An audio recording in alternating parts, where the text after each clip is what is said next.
Hi, so day 5 actually of my senior quest. Last video I mistakenly did as number 5. It was actually 4, even though this video might get posted before that one because of technical difficulties.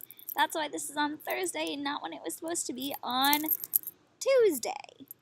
Anyway, so yeah, technical difficulties. I hate them.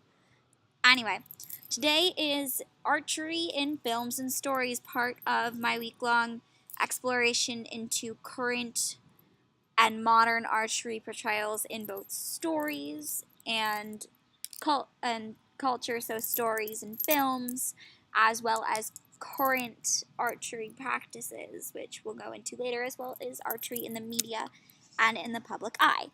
Okay, so, oh yeah, also we're back out on the hammock. Woo! Yes, it is really, really hot out, but I don't really care. So, anyway, so today we're going to be talking about archery in film and in stories. So, I guess first up is, like, modern day movies, aka The Avengers, Hunger Games, Brave, those main couple 3 that have come out really pretty recently. I would love to say I watched those as part of my quest, but I watched them recently enough where I didn't have to rewatch them. Anyway, so I guess archery as relevant in the Avengers is Hawkeye.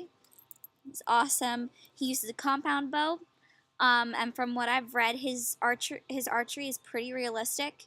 He doesn't try and fire multiple arrows at once, which is really actually not possible unless you're like a super master skilled archer.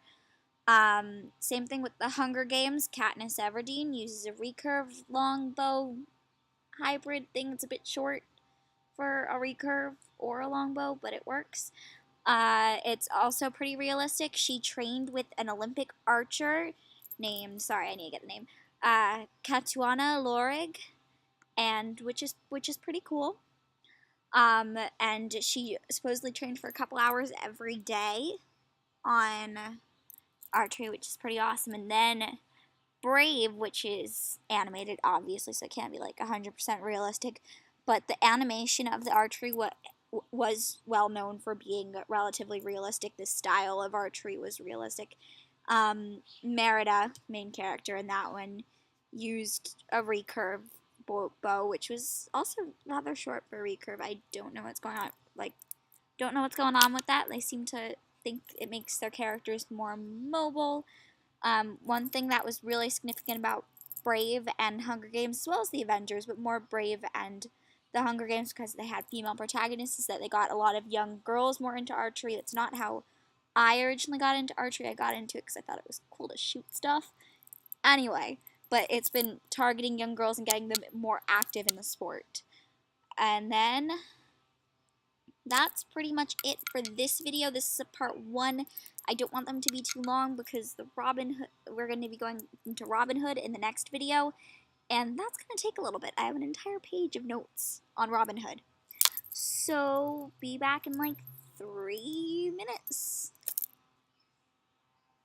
And again, it's off fine. Okay, now see ya.